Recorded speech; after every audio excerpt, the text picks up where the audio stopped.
بسم اللہ الرحمن الرحیم۔ السلام علیکم۔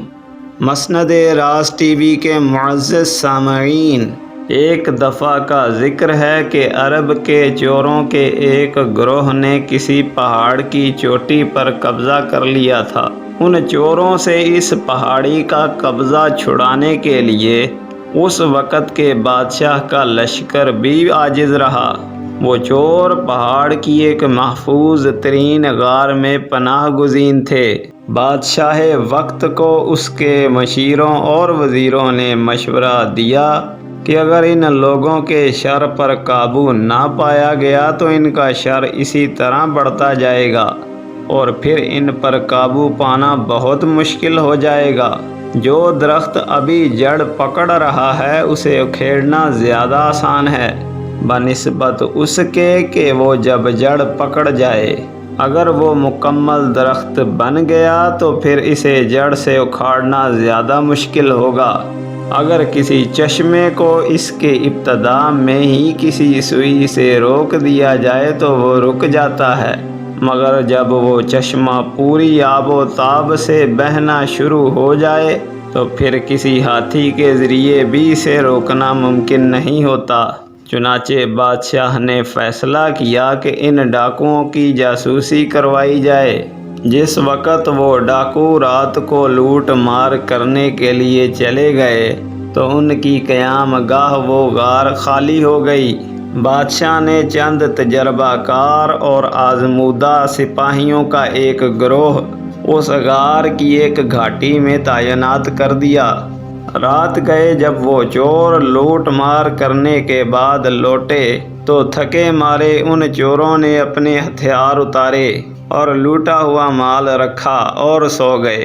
رات کا ایک حصہ گزر جانے کے بعد ان سپاہیوں نے ان چوروں کو سوتے میں قابو کر لیا اور ان کے ہاتھ باندھ دیے۔ صبح کے وقت انہیں بادشاہ کے دربار میں پیش کیا گیا۔ سب لوگ یہ جانتے تھے کہ ان چوروں کی گردنیں اڑا دی جائیں گی، لیکن ان چوروں میں ایک خوبصورت جوان بھی تھا جس کی ابھی داڑھی نکل رہی تھی۔ ایک وزیر کو اس جوان پر ترس آ گیا۔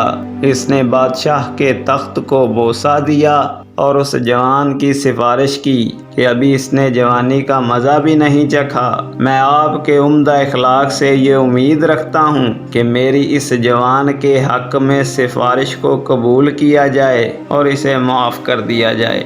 یہ آپ کا میرے اوپر احسان ہوگا کہ اس جوان کو معاف کر دیا جائے۔ بادشاہ نے جب وزیر کی بات سنی تو جلال میں آ گیا اور یہ اس کے مزاج کے خلاف تھا۔ جس کی حقیقت بری ہو وہ نیکوں کے سائے میں صحیح نہیں رہ سکتا، اور نااہل کی تربیت کرنا ایسا ہی ہے جیسے گنبد پر اخروٹ رکھنا۔ بادشاہ نے کہا کہ ان چوروں کو جڑ سے کاٹ دینا ہی بہتر ہے، کیونکہ آگ بجھانے کے بعد ایک چنگاری کو چھوڑ دینا یا سانپ کو مار کر اس کے بچے کی پرورش کرنا عقل مندوں کا کام نہیں۔ اگر بادل سے آب حیات بھی برسے تو تب بھی بید کی شاخ سے پھل حاصل نہیں ہوتا، اور کمینے کے ساتھ وقت ضائع کرنا عقل مندی نہیں۔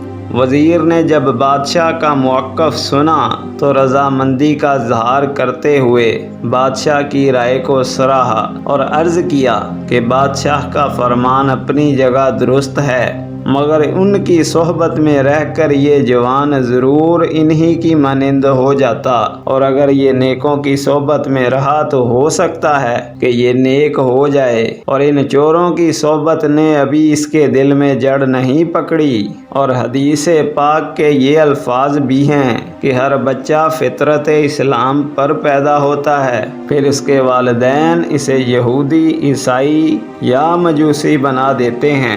حضرت نوح علیہ السلام کا بیٹا بروں کی صحبت میں رہا، اس لیے خاندان نبوت سے اس کا تعلق ٹوٹ گیا، اور اصحاب کہف کا کتا نیکوں کی صحبت میں رہا، اس لیے نیک کہلایا۔ وزیر کے دلائل سن کر دربار میں موجود کچھ لوگ اس کی رائے کو ترجیح دینے لگے۔ چنانچہ نہ چاہتے ہوئے بھی بادشاہ نے اس جوان کو معاف کر دیا رستم نے اپنے بیٹے زال سے کہا تھا کہ دشمن کو کبھی کمزور نہیں سمجھنا چاہیے، اور اس وقت اس کے باپ کے بال سفید تھے۔ ہم نے کئی بار یہ دیکھا ہے کہ چھوٹے پانی کا چشمہ جب پھیل جاتا ہے تو پورے اونٹ کو اس کے بوجھ سمیت بہا لے جاتا ہے۔ الغرض وزیر نے اس جوان کی تربیت نہایت ناز و نعم کے ساتھ کی، اسے پڑھایا لکھایا اور اس کی تربیت کے لیے ایک استاد مقرر کیا جو اسے آداب اور بادشاہوں کے حضور بیٹھنے کا سلیقہ سکھاتا تھا۔ پھر اس جوان کی تعریف ہر کوئی کرنے لگا۔ ایک وزیر نے بادشاہ کے سامنے اس کی خوبیاں بیان کیں کہ اچھے استاد کی تربیت سے وہ جوان نیک ہو گیا ہے اور اس نے اپنی تمام بری عادات ترک کر دی ہیں۔ وہ جوان بھی 2 سال کی تربیت اور محنت کے باوجود علاقہ کے بدمعاش نوجوانوں کے ساتھ اٹھنے بیٹھنے لگا اور اس کی ان کے ساتھ دوستی ہو گئی۔ ایک دن انہوں نے مل کر وزیر اور اس کے 2 بیٹوں کے قتل کا منصوبہ بنایا اور وزیر اور اس کے بیٹوں کو قتل کرنے کے بعد ان کا مال لے کر بھاگ گئے۔ اس جوان نے اپنے ساتھیوں کی رہنمائی سے اسی پہاڑی غار کی جانب راہ لی جہاں وہ پناہ گزین تھے اور پکڑے گئے تھے۔ اب وہ اپنے ان نئے ساتھیوں کے ہمراہ لوٹ مار پھر سے کرنے لگا اور اس نے پھر بغاوت کر دی۔ عاقبت گرگ زادہ گرگ شود، گرچہ با آدمی بزرگ شود۔ آخر کار بھیڑیے کا بچہ بھیڑیا ہی ہوتا ہے، اگرچہ انسان کے ساتھ پل کر ہی کیوں نہ بڑا ہوا ہو۔ زمین شورا سنبل بر نیارد، درو تخم عمل ضائع مگر داں۔ نہ کوئی با بداں کردن چنان است کہ بد کردن بجائے نیک مرداں۔ شوریلی زمین سنبل نہیں اگا سکتی، اس میں کوشش کا بیج ضائع مت کرو۔ بروں کے ساتھ نیکی کرنا ایسا ہی ہے جیسا نیکوں کے ساتھ بدی کرنا۔